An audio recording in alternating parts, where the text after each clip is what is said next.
네, 할렐루야. 네, 오늘 귀한 은혜 하나님 주신 것 받으시고 또 아멘으로 크게 화답하시면 좋겠습니다. 자, 오늘은 버러지 같은 너 야곱아라는 제목입니다. 이 말씀을 통해 큰 은혜 받으시고 또 하나님의 뜻에 순종하며 나아가는 하루가 되면 좋겠습니다. 자, 먼저 오늘 본문의 주인공이 누구냐면 이사야입니다. 이사야 선지자. 이사야.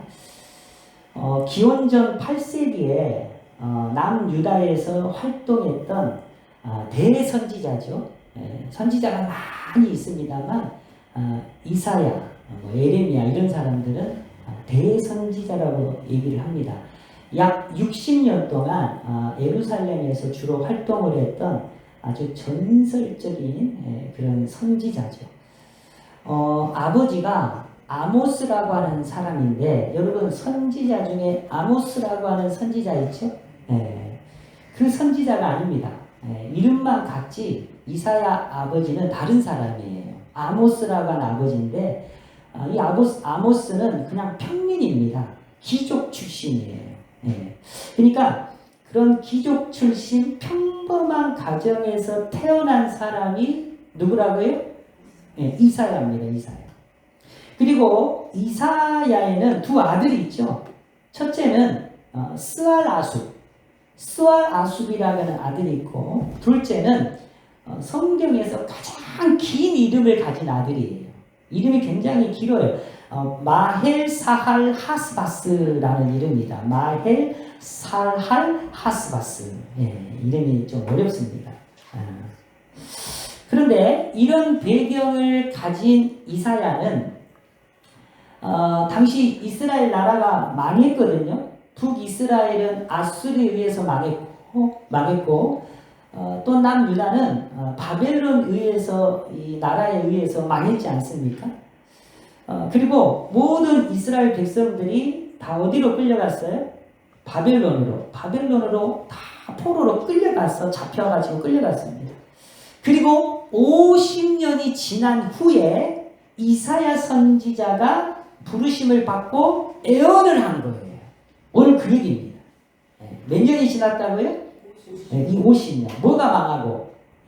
이스라엘이 망하고 50년이 지난 후에 이사야가 이제 예언을 한 거예요. 그러니까 이미 나라는 망했고 예루살렘 성전도 무너졌고 또 성벽도 불에 타가지고 황폐케 된 다음에 50년이 지났는데, 여러분 한 세대를 30년이라고 가정을 해봅시다. 그러면 바벨론, 즉 이방 나라에서 새로 태어난 그 다음 세대들은 예루살렘을 알까요? 모를까요?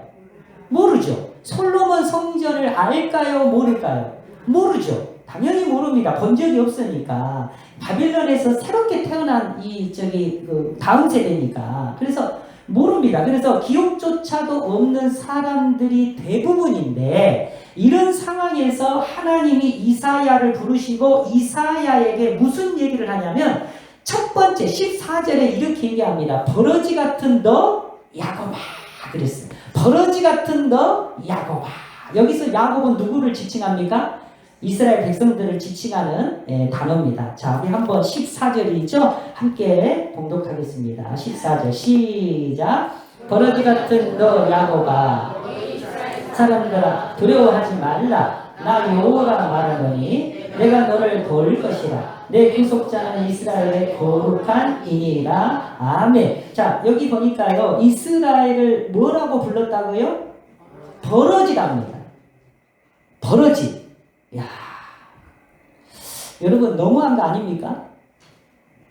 아니, 생각해보세요. 우리도 이런 말을 잘 해요, 안 해요? 보통 아무리 화가 나도 합니까? 안 하잖아요. 우리 아무리 화가 나도요, 이런 말은 주로 안 합니다. 이런 말은 하죠. 걔만 또 못한 사람이다. 짐승만 또 못한 사람이다. 차라리 나가서 죽어라. 죄송합니다. 이런 말을 해서 재수 없으니까 내 눈앞에서 사라져라. 지랄하지 마라. 연명하지 마. 내 인생에 너를 만나는 게 가장 큰 오류다. 이런 말은 하죠. 이런 말도 안 해요? 이런 말을 해도 버러지라는 말은 잘 안 합니다. 왜? 버러지가 뭐예요? 예, disgusting. 이게요, 뜻이 역겹다는 뜻이. 이게 혐오감을 주는 벌레. 예를 들어서 곤충, 징그러운 그 뱀, 지렁이, 구더기 같은 바퀴벌레, 그렇지? 예, 그런 바퀴벌레나 벌레, 그 벌레 사체를 의미할 때 쓰는 단어가 뭐예요? 버러지예요. 그러니까 얼마나 모욕적인 말입니까?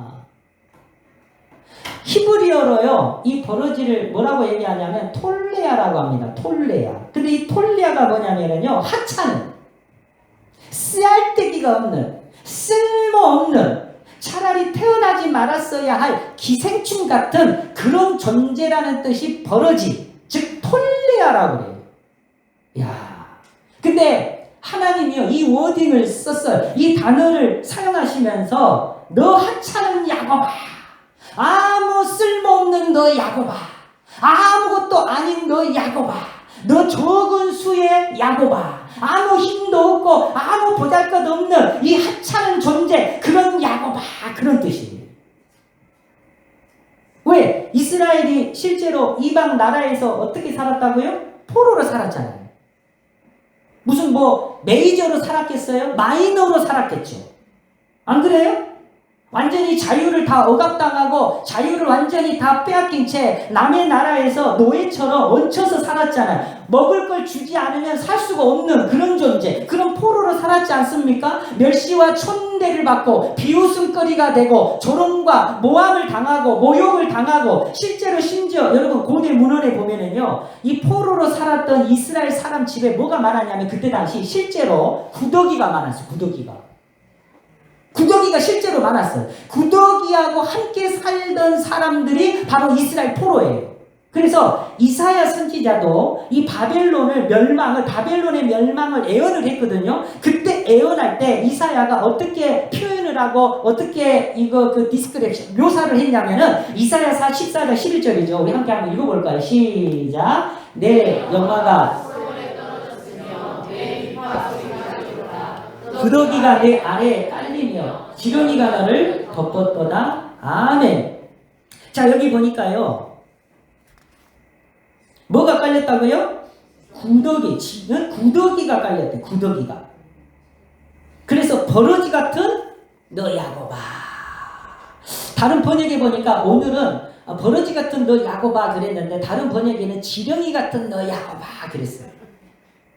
이게 한마디로 나의 인생이 그런 인생이라는 거예요. 구더기 같은 인생, 쓰레기 같은 인생, 하찮은 인생, 쓸모없는 그런 인생. 왜 그럴까? 나라는 망했죠. 집도 없죠. 땅도 없죠. 거기다가 남의 나라에서 포로로 잡혀가지고 노예처럼 지금 살고 있잖아요. 그러면 희망이 있습니까? 희망이 없잖아요. 무슨 희망이 있어요? 그리고 이런 삶이, 이런 포로된 이 삶이 언제 끝날지도 몰라. 왜? 이스라엘 백성들이 애굽에서 기억나시죠? 자그마치 몇 년을 노예 생활했습니까? 400년이 넘는 시간 동안 노예 생활을 하고 종살이 삶을 살았잖아요. 그 트라우마가 있을까 없을까요? 그 트라우마가 있기 때문에 아마 이때 당시 1세대 그러니까 바로 잡혀온 1세대 이스라엘 백성들의 입장에서는 이 하루하루가요, 지옥이고 고통이고 아픔이고 절망이었을 거예요. 그렇죠? 그래서 오늘 하나님이 버러지 같은 너 야곱아, 아무 희망이 없는 너 야곱아, 사실이 아니에요. 사실이죠. 현실이잖아요. 톨레야, 쓰레기 같은 너 야곱아, 그런 거예요. 왜? 실제 현실이 그러니까. 여러분, 우리도 오늘 이렇게 우리가 예쁘게 입고 화장도 하고 이렇게 우리가 아름답게 꾸미고 교회에 나와서 예배는 드리고 있지만, 현타라 그러죠. 현타가 뭐예요? 네. 현실 타격. 은혜가 고갈이 된 상태에서 자신이 처한 현실을 객관적으로 딱 인지하는 순간 절망일 때가 있어요. 그럴 때 있어요, 없어요? 우리가 지금 은혜 받아서 그러지, 지금은 몰라. 왜? 은혜가 막 쏟아지고 있으니까. 성령이 막 역사하니까, 내가 아픔이 있고 어떤 상처가 있다 할지라도, 은혜가 막 오면, 하나님의 그 기쁨이 오면은 잊어버린단 말이에요. 왜? 은혜가 충만하니까. 그런데 은혜가 딱 고갈이 된 상태에서 객관적으로 나의 삶으로 돌아가서 현실을 딱 다시 한번 직시하는 순간 절망이 올 때가 있어요, 없어요? 절망이 올 때가 있단 말이에요. 왜? 현실이 진짜 그러니까. 마찬가지예요. 마치 그런 존재로 살아가는 너 야고바, 그런 존재로 살아가는 너 김순호가, 그런 존재로 살아가는 우리 훈남아, 그런 존재로 살아가는 우리 현지야, 그런 존재로 살아가는 순례야, 그런 존재로 살아가는 우리 경미야. 오랜만에 이름 불러주니까 좋죠. 성 빼고 남편이 이렇게 불러줘야 되는데, 현미씨 이렇게 해줘야 되는데 나의 이름은 없어졌어. 준서 아빠, 준서 엄마로 끝나버리지 뭐. 그런데 이런 인생을 살아가는 야곱에게 하나님이 다 버러지가라고 얘기를 하는데, 오늘 하나님이 뭐라고 얘기하냐면, 너는 나의 종이다, 너는 나의 딸이다, 너는 나의 벗이다. 따라하겠습니다. 너는 나의 종이다, 너는 나의 벗이다. 와우, 세상. 하나님이 이 얘기를 하셔요. 자, 볼까요? 우리 읽지는 않았는데 같은 본문이죠. 8절 우리 함께 읽겠습니다. 8절.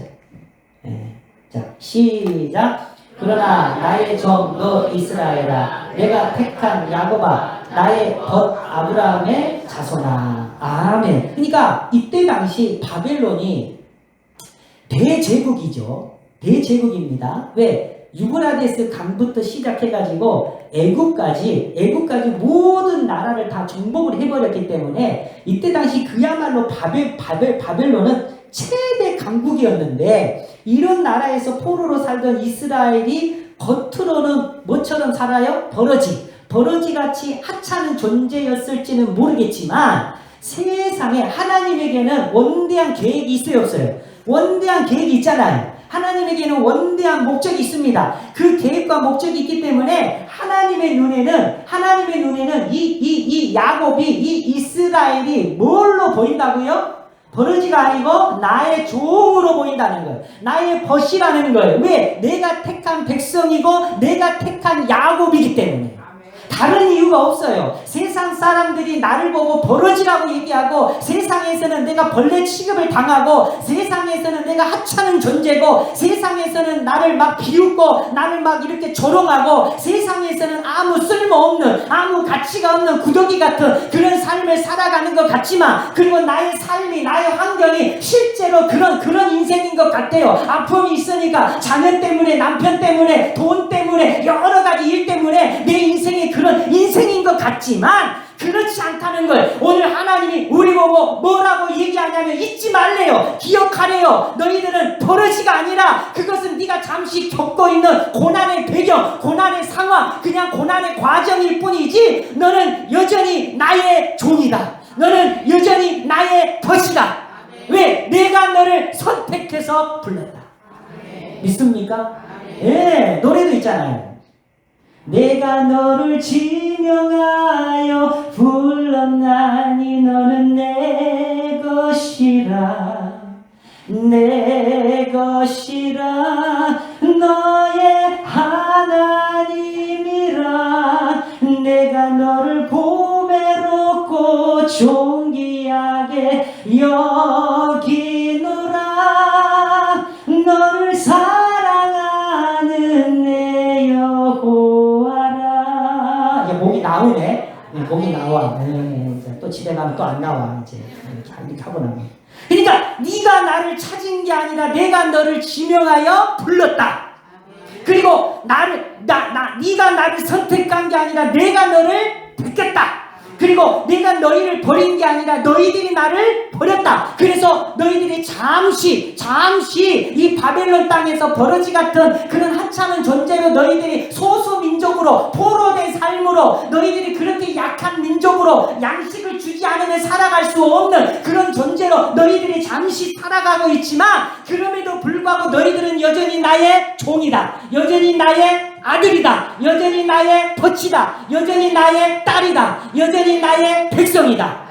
그러니 절망하지 말아라. 포기하지 말아라. 낙심하지 말아라. 왜? 내가 애원했지 않냐. 수많은 선지자들을 내가 불러가지고 그들에게 그들의 혀에 그들의 입술에 내가 말을 줬지 않냐. 애원을 했지 않냐. 무슨 애원을 했어요? 예루살렘이 무너지고 황폐게 되지만 한때 두 때가 지나며 그리고 나의 때가 되며 그리고 70년이 지나면 여러분 여기서 한때 두 때가 1260일이죠. 그리고 나의 때 70년은요 전부 상징이에요. 상징. 진짜 70년을 말하는 게 아니고 성경에서 한때, 두때, 1260일, 나의 때, 70년, 490일 이 길은 전부 상징이에요. 상징. 왜냐하면 어떤 사람에게는 그 70년이 10년이 될 수도 있고 20년이 될 수도 있고 5년이 될 수도 있고 1년이 될 수도 있고 심지어 어떤 사람에게는 한 달이 될 수도 있어요. 그래서 1년이 됐든 50년이 됐든 70년이 됐든 무슨 뭐 한 달이 됐든 그게 중요한 게 아니라 하나님의 때가 되면 하나님이 정하신 때 하나님이 계획하신 그 시기 그때가 되면 반드시 그 고난의 시간이 다 지나고 그날이 하나님이 말씀하시는 그날이 오기 때문에 너의 그 정체성을 이 버러지 같은 상황에 두지 말고 여기에 마음을 빼앗기지 말고 너는 나의 종이니까 너는 나의 벗이니까 이걸 잊지 말고 하나님의 말씀을 연약을 예언하신 그 말씀을 붙잡고 살아가라. 왜? 나의 어떠함 때문에 나의 어떠함 때문에 나를 당신의 자녀로 삼은 게 아니라 벗으로 삼은 게 아니라 내가 너를 지명하여 부른 이유가 뭐냐면 내가 너를 택했다. 너는 나의 자녀다. 내가 너를 택해서 세웠기 때문에 너는 나의 종이다. 믿습니까? 그러니까 이 의식을 가지고 있는 사람은요 참 여러분 사도 바울은 뭐라고 고백하냐면 로마서 8장에 보니까 누가 우리를 대적하리요 그랬어요. 누가 우리를 넘어뜨리요 누가 우리를 쓰러뜨리요 사도 바울 그러면서 사망아 네가 쏘는 게 어디 있느냐 그러면서 환난이나 공고나 박해나 기근이나 적신이나 위험이나 칼이나 우리가 비록 죽임을 당하게 되고 도살당할 양같이 여김을 받았다 할지라도 우리 37절부터 38절을 우리 같이 한번 읽어볼까요? 시작. 그러나 이 모든 일에 우리를 사랑하시는 이로 말미암아 우리가 넉넉히 이기느니라. 내가 확신하노니 사망이나 생명이나 장래일이나 능력이나 높음이나 기쁨이나 다른 어떤 피조물이라도 우리를 우리 주 예수 그리스도 예수 안에 있는 하나님의 사랑에서 끊을 수 없으리라. 아멘. 야, 오늘 이 역사가 버러지 같은 상황, 하찮은 상황, 그런 상황이 아무리 벌어진다 할지라도 나를 예수 그리스도 안에서 그 사랑에서 끊을 수 없다. 이 고백이 여러분의 고백이 되시기를 주님의 이름으로 축원합니다. 여러분 이집트에 가면은 콥틱 크리스찬이라는 사람들이 있습니다. 콥틱 크리스찬. 근데 이 콥틱 크리스찬들은 보시면 저렇게 손목에 십자가 문신을 새겨요. 어느 나라 사람? 네, 듣고 계시죠? 이집트. 딴 생각하지 말고 이집트라는 나라에 콥틱 크리스찬들이 있는데 이 사람들은 전부 손목에 십자가 문신을 새깁니다. 왜? 나는 크리스찬입니다. 나는 기독교인입니다. 라고 하는 것을 표시를 하는 거예요. 왜냐하면은 자 보세요. 이게 뭐냐면은 이집트의 주민등록증입니다. 이집트 주민등록증. 근데 보시면 평범해 보이지만 자세히 보시면 제일 위에는 이분의 이름이 적혀 있고요. 그 밑에는 생년월일입니다. 생년월일. 이분이 1974년생인가 봐. 저보다 2살 많아요. 그렇게 보입니까? 이분의 이제 그 생년월일 이렇게 적혀 있어요. 그리고 그 밑에 보면 뭐라고 쓰여 있죠? 뭐라고 적혀 있죠? 이게 뭐냐면 종교란입니다. 종교란. 그러니까 이집트의 주민등록증에는 이분의 종교가 그대로 표시가 되어 있어요. 우리나라 주민등록증이 없잖아요. 내가 불교를 믿든 기독교를 믿든 천주교를 믿든 주민등록증에는 기록이 안 돼 있잖아. 그런데 이집트 이분들은요 이게 다 표시가 되어 있어요. 그래서 이분이 무슬림을 믿든지 이분이 기독교인인지 불교를 믿든지 아니면 이분이 유대교를 믿는 사람인지 아니면 이분이 무교인지 무교도 표시가 되어 있어요. 이게 전부 신분증에 그대로 드러납니다. 그러니까 신분증을 딱 보여주는 순간 이분이 어떤 종교를 믿고 있는 사람인지 알아요 몰라요? 그냥 아는 거예요. 왜냐하면 이집트는요 보세요. 여러분이 아시다시피 90%가 무슬림 사람입니다. 무슬림. 그리고 기독교가 몇 프로냐면 10%예요. 10%. 그 중에 대다수가 아까 제가 말했던 콥티 종교입니다. 콥티 종교예요. 네. 그러면 생각해 보세요. 90%가 넘는 무슬림 사회에서 그것도 거기를 이제 가보시면 아시겠지만 하루에 5번 이상 온 시내와 도시 가운데 그 스피커가 있어요. 스피커를 통해서 무슬림 기도 음악이 나와요. 그래서 길을 걸어가다가 그 음악이 흘러나오면 사람들이 다 어떻게 하는 줄 아세요? 무슬림 그걸 믿는 그 신앙인들은 전부 엎드려가지고 얼굴을 코를 땅에다가 대고 기도를 해요. 전부. 즉 그런 분위기 속에서 10%밖에 안 되는 이 마이너 크리스찬들, 이 콥틱 크리스찬들 이분들이 여러분 물어봅시다. 정당한 대우를 받으며 살 수 있을까요? 정당한 기회를 얻을 수 있을까요? 네, 제가 가보지는 못했어도 이집트 선교사님에게 제가 물어봤습니다. 노예 때. 물어봤더니 뭐라고 얘기하냐면 이 콥틱 크리스찬들은요.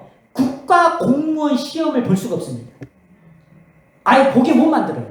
그리고 어떻게 해서 보는 사람도 있는데 이분들은 다 떨어져. 다 떨어집니다. 뭐가 딱 나와 있어 신분증에? 다 나와 있습니다. 그러니까 점수가 안 돼서 떨어지는 게 아니라 크리스찬이라는 이유 때문에 다 그냥 떨쳐버리는 거예요. 그래서 무슬림 사람들만 전부 공직에 들어가요. 뿐만 아니라 일반 직장이나 뭐 중소기업이나 대기업에 취직을 해서 들어가잖아요. 그러면 승진을 못해요. 승진해서 누락당하고요. 죽을 때까지 그냥 그 밑바닥에 있는 거예요. 특히 이분들의 자녀들이 학교를 가잖아요. 그러면 선생님과 학생들이 다 따돌려버려요. 그럼 여러분 물어봅시다. 이런 상황인데도 손목에 십자가를 새겨야 될까요? 이런 상황인데도 주민등록증에 나 기독교인이라고 이렇게 밝혀야 됩니까? 왜? 내가 이걸 적으면, 내가 이걸 새기면 그 이후에 내가 어떤 불이익을 당할지 뻔히 아는데 내가 그래도 해야 될까요? 아마 많은 사람들이 자녀 때문이라도 아마 그렇게 안 할 겁니다. 그렇죠? 마찬가지예요. 오늘 본문에 보니까 헐벗은 강에 강을 낸다고요? 헐벗은 산에 강을 낸다? 여러분, 산에 강을 어떻게 내요? 산은 산이고 강은 강인데, 그리고 골짜기에 샘을 만든다고요? 골짜기에는 샘이 있어요, 없어요? 샘이 있을 수가 없어. 왜? 골짜기는 전부 돌로 돼 있거든, 돌. 어떻게 골짜기에 샘을 내요? 심지어 사막에 보니까, 아까 보니까 백향목, 잣나무, 막 이런 거 보니까 사막에다가 뭐를 심는다고요? 사막에다가 나무를 심는다고요? 여러분, 이스라엘에 있는 사막은요 얼마나 넓은지 몰라요. 얼마나 건조합니까? 그런데 거기다가 세상에 물을 주고 나무를 심는다고요? 이게 말이 됩니까? 근데 오늘 하나님이 말씀하십니다. 사막에 내가 샘을 내고 산에 강을 내게 하고 사막에 나무를 심고 내가 그렇게 할 것이다. 내가 그렇게 할 것이다.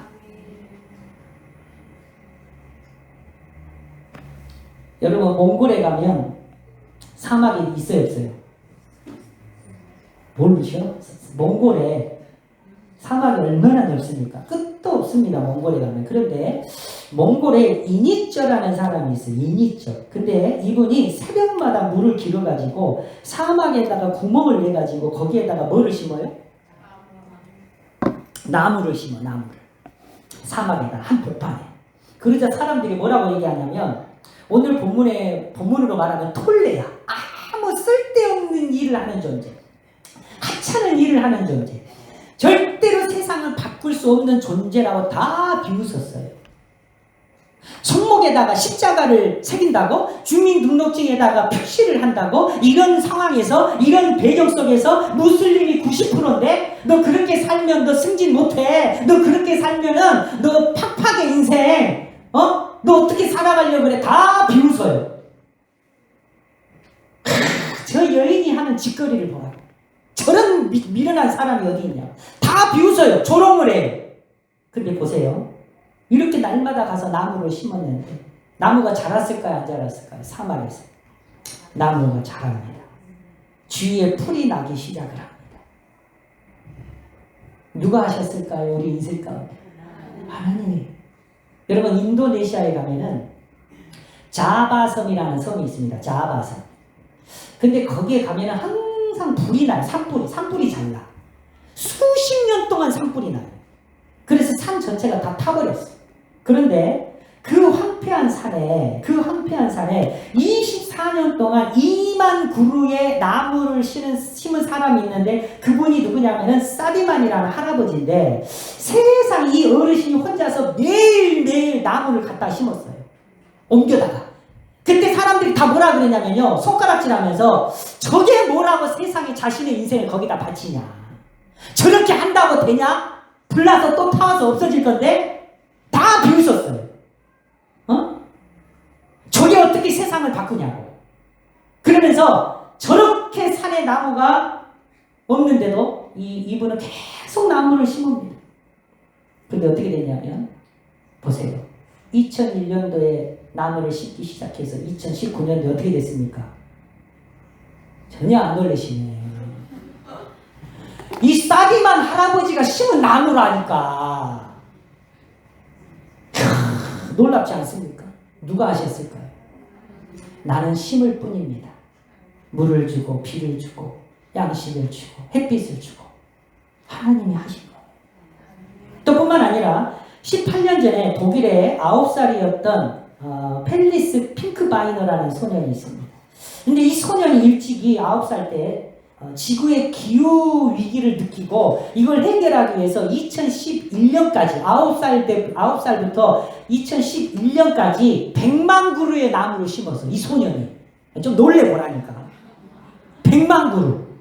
그리고 현재까지 150억의 나무를 심었을 뿐만 아니라 얼마? 150억의 나무를 심었고 앞으로는 1조 그루를 나무를 심겠다고 아예 재단을 만들어가지고 활동을 하고 있어요.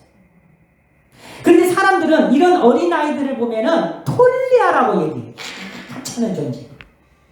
저 하찮은 할아버지, 저 하찮은 여인, 무엇을 할 수 있겠어? 저 하찮은 유대인이, 저 포로가, 저 노예가, 저 콘티 크리찬이, 저 하찮은 사람이, 저 하찮은 저 보잘것없는 사람이 무엇을 할 수 있겠어? 다 나를 향해 비웃고 조롱을 하고 이렇게 모함을 하고 하지만 오늘 하나님이 뭐라고 얘기하냐면 버러지 같은 너 야곱아, 너는 이러고 망하고 끝날 존재가 아니야. 너희는 다시 이스라엘 나라로 돌아오게 될 것이고 황폐케 된 성읍은 다시 세워지게 될 것이고 다시 무너진 성벽도 다시 세워지게 될 것이고 작은 산들은 저같이 다 없어질 것이고 강야에는 샘이 터질 것이고 수많은 나무들이 셀 수 없이 많아질 것이고 왜 예루살렘과 이스라엘이 다 파괴가 됐잖아요. 아수르가 와가지고 다 밟아버렸잖아요. 바빌론이 또 와가지고 또 다 밟아버렸잖아요. 다 불에 탔단 말이에요. 아무것도 없어요. 완전히 사막이 돼버렸어요. 광야가 돼버렸어요. 황폐케 됐단 말이에요. 그래서 돌아와도 희망이 없어요. 그런데 오늘 하나님이 뭐라고 얘기하냐면 버러지 같은 너 야곱아, 걱정하지 말아라. 내가 할 것이다. 네가 할 것이다. 너는 하찮은 존재이지만 내가 너를 들어서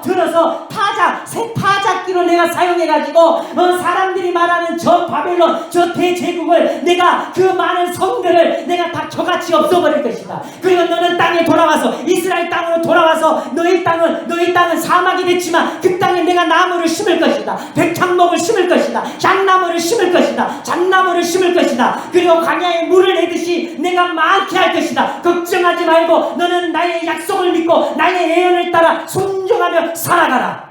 그러면 수많은 나무들이 셀 수 없이 많아질 것인 것처럼 너의 자녀들도 너의 후손들도 이렇게 많게 될 것이다. 하나님이 오늘 우리에게 약속하십니다. 걱정하지 마십시오. 자, 볼까요? 18절 19절 우리 함께 읽겠습니다. 시작. 내가 헐벗은 산에 샘이 나게 하며 광야에 못 이르게 하며 샘 근원이 되게 할 것이며 내가 광야에서 백향목과 시띠나무와 하석류와 들감람나무를 심고 사막에는 잣나무와 소나무와 황양목을 함께 두리니라. 아멘. 야, 여러분, 소나무가 어떻게 사막에서 자랍니까? 어떻게 자라요? 잣나무가 어떻게 사막에서 사막에 있습니까? 말도 안 돼. 근데 우리 하나님은 그렇게 하겠다는 거예요. 누가 하겠다? 내가 하겠다. 내가 비를 내리고 내가 양식도 주고 내가 햇빛도 주고 내가 하게 할 테니까 걱정하지 말아라. 내가 광야에 길을 낼 것이다. 내가 광야에 강을 낼 것이다. 내가 광야에 나무를 심어서 많게 할 것이다. 너는 나의 종이다. 너는 나의 백성이다. 너는 나의 벗이다. 야, 여러분, 이런 역사가 언제 나타날까요? 펠릭스 핑크바이너, 이 어린 소년이 그걸 믿고 나무를 심듯이, 이 사디만이라는 할아버지가 기대와 소망을 가지고 나무를 심듯이, 몽골의 이니쩌라고 하는 이 여인이 그 광야에, 그 아무것도 없는 그 광야에다가 그 나무를 심듯이, 이집트의 이 콥틱 크리스찬들이 팔에 십자가를 새기듯이 모두가 톨레아라고, 버러지라고, 너는 하찮은 존재라고, 너는 아무것도 할 수 없을 거라고 그렇게 얘기를 할지라도, 그렇게 비웃더라도 끝까지 여러분, 이건 우리를 뭐라고 얘기하냐면 이것을 기도라고 해요. 기도. 아멘. 기도라고 해요. 내 말은 사막에 나무를 심는 마음으로, 야, 기도한다고 되겠어? 야, 기도한다고 네 자녀가 돌아오냐? 기도한다고 네 가정이 회복이 되겠냐? 라고 얘기를 해도 그 불신을 뚫고 뛰어넘어서 기도라고 하는 이 나무를 나의 가정 가운데 심으면, 나의 인생 가운데 심으면, 내 자녀 가운데 심으면, 내 미래 가운데 심으면, 아멘을 안 하네. 나의 인생 가운데 심으면, 아까 보셨죠? 어떻게 된다고요? 허와 벌판, 나무가 하나도 없는 그 땅에 어떻게 됐어요? 숲이 되고, 네, 충만케 되는 그 역사가 나타나는지 믿으시기를 주님의 이름으로 축원합니다. 그래서 오늘 이사야가 17절에 뭐라고 얘기하냐면 이렇게 약속을 하고 예언을 합니다. 우리 17절 간절한 마음으로 읽겠습니다. 시작. 가련하고 가난한 자가 너를 구하되 갈증으로 그들의 혀가 마를 때 나 여호와가 그들에게 응답하겠고 나 이스라엘 하나님이 그들을 버리지 아니할 것이니라. 아멘. 자, 여기 보니까요, 가련하고 가난한 자 그랬죠. 가련하고 가난한 자 마찬가지입니다. 가련하고 가난한 여인, 아까 가련하고 가난한 사디만 할아버지, 가련하고 가난한 펠릭스 어린이, 이 사람들이 뭘 구했다고요? 뭘 구했어요? 하나님께 물을 구했대. 물을 구해. 이거 다 크리스찬들이에요, 이분들. 그 얘기를 안 했네. 다 기독교인이라고. 그걸 빼먹었네. 하나님께 물을 구했어. 물을 어떻게 구했어요? 여기서 구하다가요, 히브리어로 뭐라고? 바카시라고. 바카시. 구하다. 바카시. 하나님 물을 주세요. 물을 주세요. 근데 이 바카시라는 뜻이 뭐냐면요, 생사를 찢을 때 내는 고통의 소리를 말합니다. 예를 들어서 제가 여러분의 생사를 손가락으로 그냥 사정없이 내가 꼬집어. 근데 요런 데로 꼬집는 게 아니라 요런 데, 여기 허벅지 요런 데를 내가 막 사정없이 꼬집어. 그러면 여러분들은 그 꼬집힘을 당할 때 아이고 좋아라 그럴까요? 그럴 사람 있어요? 아이고 좋아라 더 꼬집어주세요 이런 사람 있어요? 이거 정신 나간 사람이지. 꼬집으면 어떻게 해요? 하고 소리를 지를 거 아니야. 왜? 너무 아프니까 소리를 지르겠죠. 그게 바카라예요. 바카시.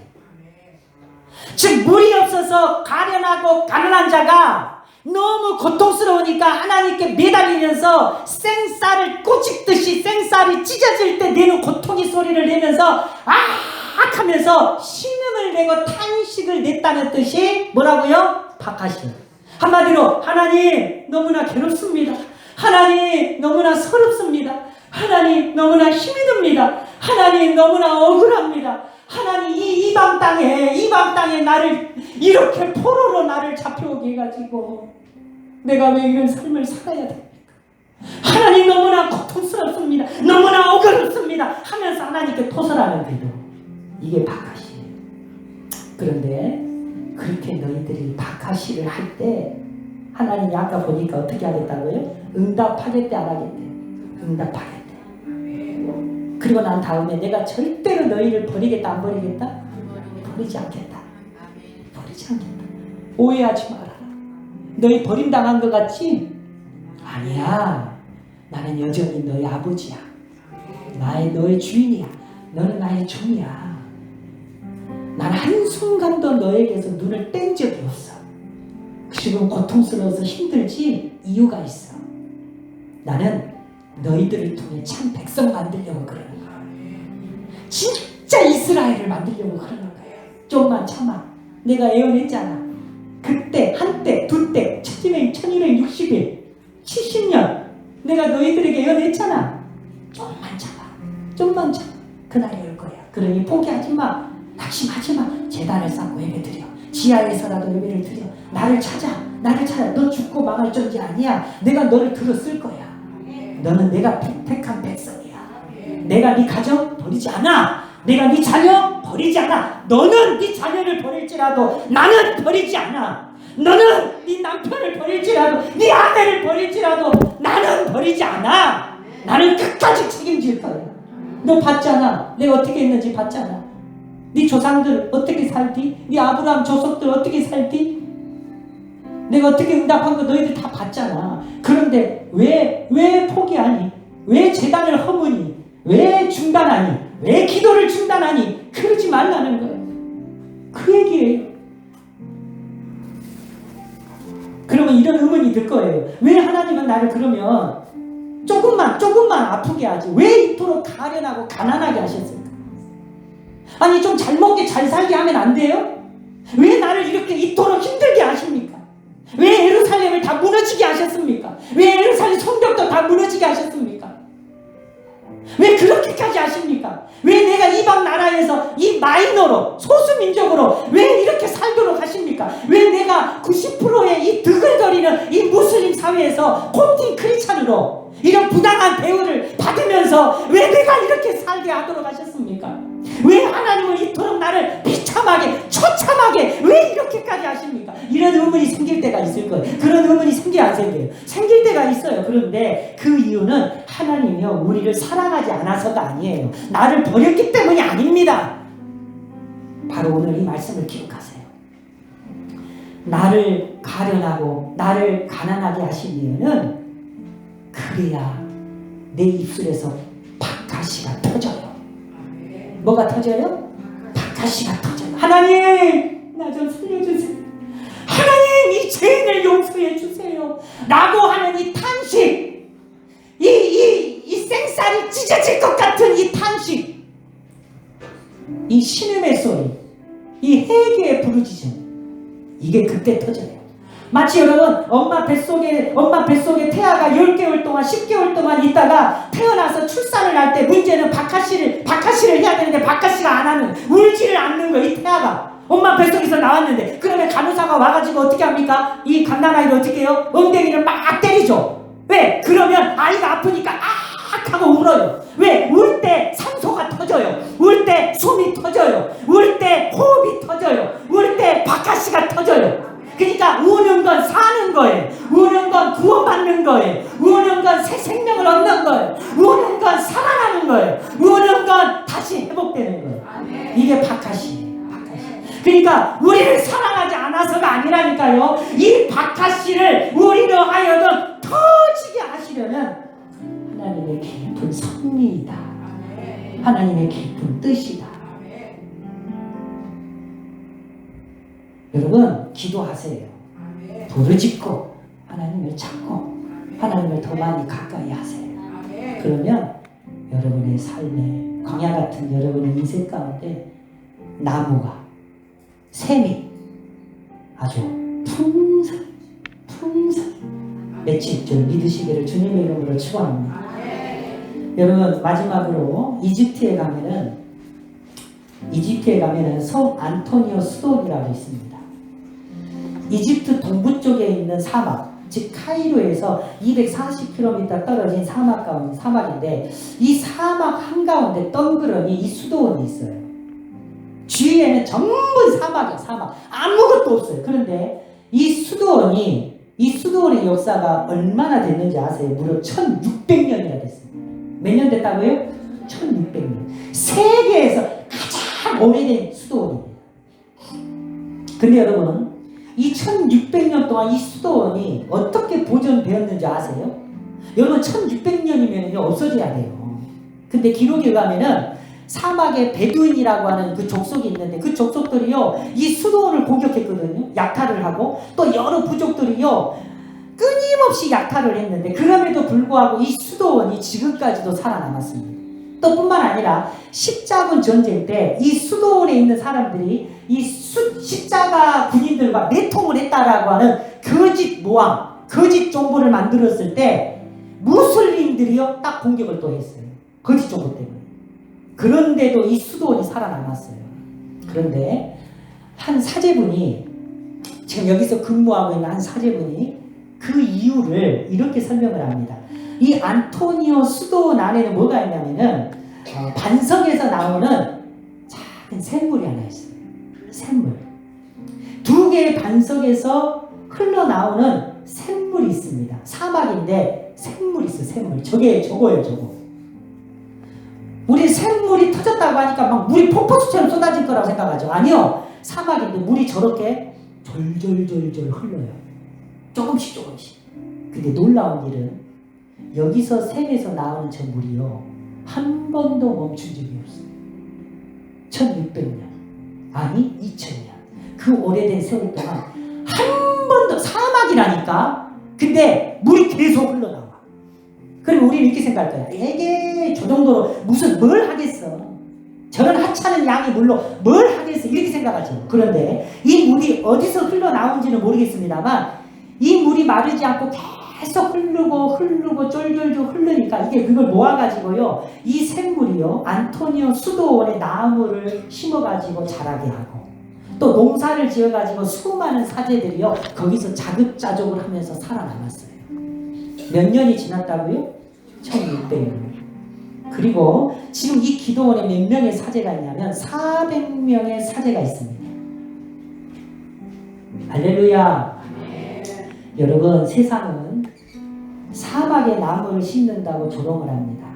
비웃어요. 그런데 오늘 하나님 이사야를 통해 말씀하십니다. 버러지 같은 너 양파, 너는 나의 종이다. 너는 나의 자녀다. 내가 만약에 너를 광야로 보냈고 내가 만약에 너를 사막에 보냈다면 이유가 있지 않겠니? 내가 거기에서 물을 낼 것이고 반석에서도 물을 낼 것이고 내가 강야의 산에 강을 낼 것이다. 아무것도 염려하지 마라. 내가 너를 불러 세웠다. 강야의 길을 내신 하나님. 여러분 믿습니까? 그러니까 포기해야 돼, 안 해야 돼? 포기해야 돼, 안 해야 돼? 지금 광야 같은 삶을 살고 계십니까?